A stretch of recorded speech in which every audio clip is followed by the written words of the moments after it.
Bom, eu sou Ismael Pichirilo, tenho 42 anos. Eu sou um cara apaixonado por carro desde pequeno, desde criança. Por carro antigo também, eu gosto de carro de todos os gêneros, mas eu tenho uma paixão por carro antigo muito forte. Eu tive vontade de comprar um carro desse modelo, um Puma, quando eu ainda era menino, tinha uns 16, 17 anos, tinha um cara perto da minha casa que tinha um e ele estava vendendo, mas na época eu não consegui comprar. E aí ficou essa vontade desde então. E aí quando eu mudei para cá em 2010, o meu vizinho de frente era um ex-colecionador dos anos 70, 80. Ele colecionava especificamente air cooler de Volkswagen, tudo que era refrigerado a ar. E ele tinha esse carro já. Era um carro desde zero e ele teve uma história com um carro bem bacana, porque em um momento da vida dele ele precisou vender toda a coleção de carro dele. E aí ele resgatou esse carro em algum momento, ele trouxe de volta esse carro e mais um outro, um Fusca, que eu também comprei dele. E aí eu sempre tive vontade de comprar esse carro dele, quando foi em final de 2013, 2014. Ele me falou que ia vender e eu falei, pô, mas agora não dá e tal, não sei o quê. No fim ele falou, cara, eu vou vender pra você, me fala aí como você consegue pagar, como você quer pagar e o carro é teu. E aí eu comprei esse carro dele em 2014. Desde então, assim, o compromisso era que se algum dia eu fosse vender, eu deveria oferecer primeiro para ele de novo, né? Agora eu não vou conseguir fazer isso porque, infelizmente, o ano passado ele partiu e aí ficou ainda mais essa história com o carro, essa relação com o carro, porque a gente construiu uma relação bacana como amigo, ele era bem mais velho, ele me tratava um pouco meio como filho, eu acho que essa questão também de eu gostar de carro, ele também, então a gente tinha uma relação muito próxima.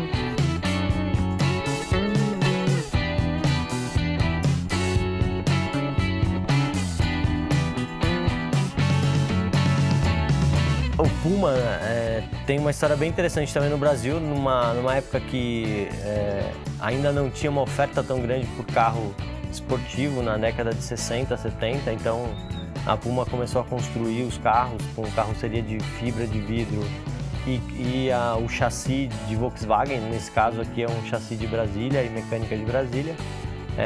Então era uma opção que o brasileiro tinha para ter um carro um pouco diferenciado, que fugia um pouco ali do Opala, do Corcel, dos carros mais convencionais da época. A Puma começou como um carro de pista, foi feito em cima do DKV na época, né? Então eles usavam como um carro de pista, como um carro de corrida.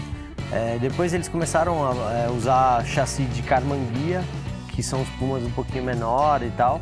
E aí em 77 eles começaram a usar o chassi da Brasília, encurtado, um pouco encurtado, chassi mecânica de Brasília. Então a Volkswagen fornecia para a Puma a parte do chassi, a mecânica toda, o chassi vinha sem numeração e a Puma montava a carroceria de fibra de vidro e toda a parte interna do carro, vidro, tudo era fabricado pela Puma, carimbava lá o número do chassi e era assim que os carros eram produzidos, nessa época aí de 77, 78 mais ou menos. Esse carro especificamente, desse modelo, ele foi até 79, 80. Depois a Puma ainda continuou com uma produção muito pequena e agora ela está retomando, tem um carro novo aí sendo construído, bem bacana. Então também tentando voltar pelo caminho das pistas, que foi de onde eles surgiram lá final da década de 60. As peças de mecânica, elas são basicamente Volkswagen. Então Fusca, Brasília, servem muito bem nesse carro. Eu teria eventualmente a dificuldade de conseguir, por exemplo, uma roda original desse modelo, porque aí já é uma coisa que foi fabricada especificamente para o carro, eventualmente um vidro se eu precisar substituir. Mas as peças de mecânica basicamente é muito tranquilo de conseguir.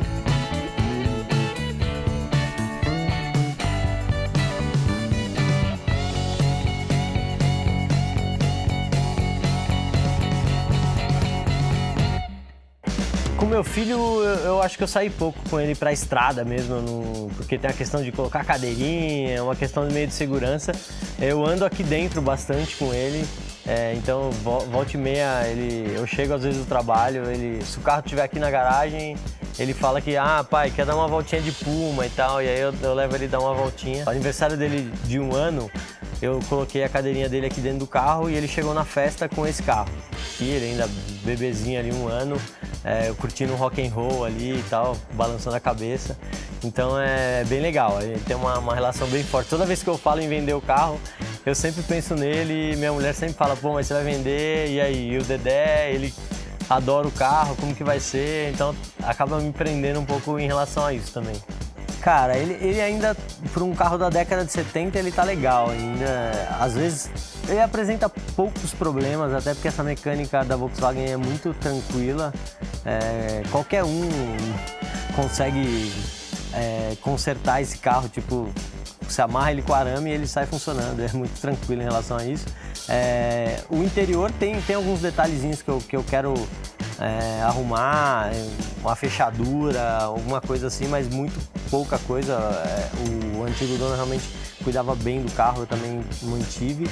Mas sempre, carro antigo sempre vai ter alguma coisa para você fazer, nunca vai estar perfeito. Ele refez os bancos e aí manteve a estrutura original, mas ele colocou um encosto de cabeça diferente do que existia originalmente. E ele refez o painel também com uma forração em couro. Acho que basicamente isso, assim. Todo o restante do carro é original, as rodas, faróis de lanternas, todo o restante é original.